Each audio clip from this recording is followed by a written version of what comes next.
They have a unique ability, and it's not good, to not make the critical play that they need to make in critical situations. You're going to be front and center. You're going to have a great perspective on it. You always do. Divisional game, AFC North. If you heard the part before, Coach Marvin Lewis always talked about how this division's physical. I don't think that that's going to change this Sunday, especially with how Cleveland's defensive side is. Baltimore, I believe, has that talent, but I think a lot of people are having a little bit more concerns about where the identity is. Could you just maybe talk about what you're curious about seeing from these two defenses here as they slate to face off on Sunday? Yeah, well, first of all, I mean, I'm just so pumped to have this game because the storylines are crazy, man. I mean, You got Joe Flacco's first game back in Baltimore. I mean, that's crazy. Then you got the 30th anniversary of the Ravens, as a franchise. Speaking of 30th anniversaries, and they're having the ceremony against the Browns, which obviously people in Cleveland are not happy about at all. And I don't know if you saw it, Ryan, but, Jerry Jeudy, the Browns receiver, was asked about the challenges that the Ravens secondary presents. He said no challenges. They asked Brown safety Grant Delpit how hard it was to bring down Derrick Henry. He said not hard at all. I mean, hey, I love it. I'm doing the game on TV. Keep it coming, fellas. Keep it coming. Give me the animosity. Give me the rivalry. Give me everything. Give me all the bulletin board material. I am beyond fired up for this one. The Browns defense looked nasty against the Bengals. They gave up 7 yards in the second half to Joe Burrow, T. Higgins, Jamar Chase, and the Bengals. I think I got to look it up, but might have been the first team to lose in like 25 years, giving up 7 yards in the second half. Yeah, the Ravens are interesting, right? Mm-hmm. I think they have enough talent on the defensive side of the ball. They certainly have some very good players at all 3 levels. Mm-hmm. They have a unique ability, and it's not good, to not make the critical play that they need to make in critical situations, right? Like I thought the end, people focus on the end of the game. I thought the end of the first half was really bad.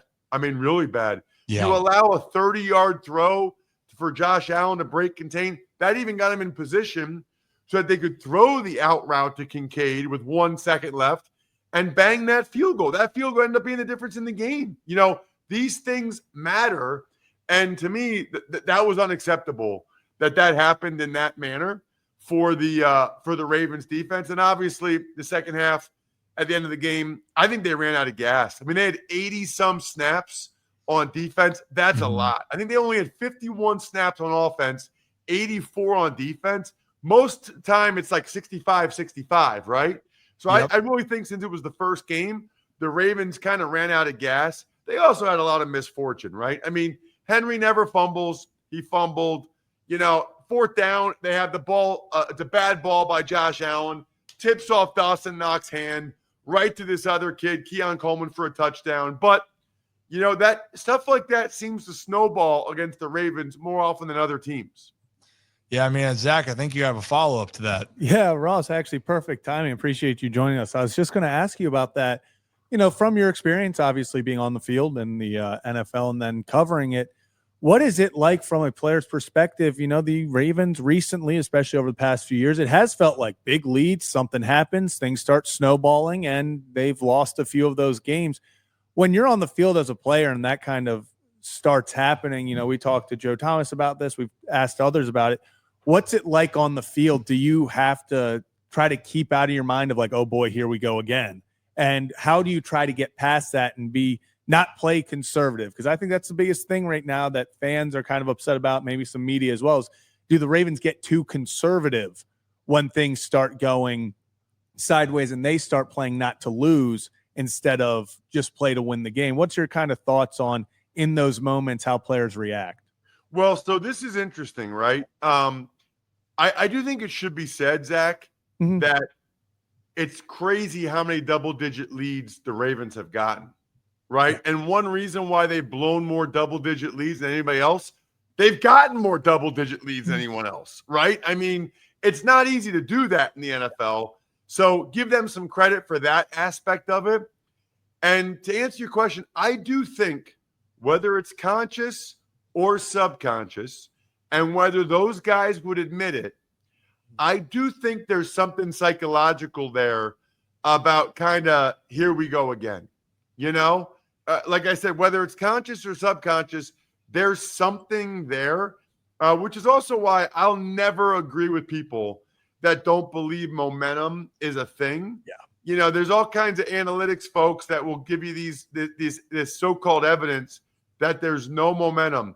I'm waiting for the first guy that ever actually laced them up to say that, right? Yeah. Because we've all been part of it on both sides, where it just like things start going your way and it's unbelievable. Everything starts going your way and vice versa. And I don't have a great explanation for it other than there is such a thing as momentum. And the only way you stop that is by making a play, right? Is by being the one that stops the momentum that the other team might have. Ravens have not done a good job of that. Frankly, I think one of the reasons for that is they don't really have an elite pass rusher, right? Yeah. They have a bunch of good rushers, Kyle Van Noy and Owe, and we'll see what this Mike Green kid can do, Matabike. But if you think about their division, they don't have future Hall of Famers like Myles Garrett or T.J. Watt, or even an elite edge guy like Trey Hendrickson, right? So they got to do it a different way because they don't really have that guy that is paid big money to close out games. Yeah, and then real fast, you know, kind of talking about conservativeness and not having that big edge rusher to go make a play. From an offensive lineman standpoint, when you were on offense, you know, one of the big knocks against the Ravens this past week, especially from some fans and media, has been, you know, they got too conservative on defense, you know, the quote unquote prevent defense, you know, keep everything in front. We'll give up 10, 15-yard chunks, but keep everything in front. As an offense, when you have momentum and maybe you notice that defense is now starting to play not to lose, instead of they're attacking, they're more reacting. You know, what kind of confidence does that give you? Because you talked about momentum. Is that easier for you guys to be like, hey, it feels like they're just kind of backing off. They want to, you know, keep it in front. This is when we can attack. Or what's your mindset in that? No question. You can definitely see him getting tired, which is one of the reasons why I think teams do come from behind, is that when you start to go no huddle or 2 minute, especially the first game, Zach, because the first game, these guys have not been playing. They played maybe 10 snaps in the preseason or whatever they played, right? Now you get to 75, 80 snaps. You're going no huddle. I don't care what kind of shape you think you're in. You're not in that kind of shape. There's nothing more tiring in the sport than playing defensive line, because you have to exert so much energy to try to get to the quarterback. So we love 2 minute drill when you get a couple first downs, right? The first couple plays, that's the worst, because they're just teeing off on you. But then once you kind of get a little momentum on that drive, those guys can't even get out of their stance. And so they got all the lactic acid builds up, and then you're killing them. Then it's awesome. And I think that's what really happened a little bit to the Ravens on Sunday night. Yeah, and also then it doesn't help when you have if Lamar Jackson's considered the most mobile, dynamic in that regard, well, Josh Allen is right there as well. And so that even adds to all of it too, Ross, right? It was the type of competition that they're going against, plus being fatigued. And Josh Allen, whether people think he should have won the MVP last year or not, he is an MVP player. He is that dang good. And you're going to have to be on top of your game. If not, he'll exploit you. Joe Flacco's not as mobile, so we'll see how that looks on Sunday. Ross, I know you talk about really everything with football. You are so detailed on everything. Before I let you go, is there one thing, at least for this Sunday, a matchup, a player that you've been eyeing or watching going into this matchup? Yeah, I think two things to keep an eye on. The Browns had their high second-round pick, Quinshon Judkins, practice for the first time today. So I'm super curious to see whether or not he plays. They didn't, run the ball very well last week, but they think he's like their new Nick Chubb. Yeah. So this might be his first time out there. So that's something to keep an eye on. Number 10, Judkins, if the Browns put him out there. The Browns have a bunch of really good rookies that have played well. But I think the other thing to keep an eye on is just the Browns D-line. I mean, Myles Garrett might be the best defensive player in football. These other guys kind of dominated the Bengals. I thought the Ravens O-line was okay the other night. A lot of positives, but not that great. That Ed Oliver kind of ruined the game a little bit for them. So I think that we need for the Ravens to get to where fans want them to get to, I think their offensive line needs to perform better than they did, in particular against Ed Oliver. So keep an eye on not only Myles Garrett, but 57, Isaiah McGuire, and their top 10 pick, Mason Graham, 94, out of Michigan. There's a lot of players to watch if you haven't heard of them. And then obviously, yes, Myles Garrett lives in a lot of players' dreams or nightmares. I mean, heck, Joe Burrow might be having a few thoughts after, if you've seen that angle. Zach, and I know, Ross, you probably seen it, I'm sure. Yes. Yeah.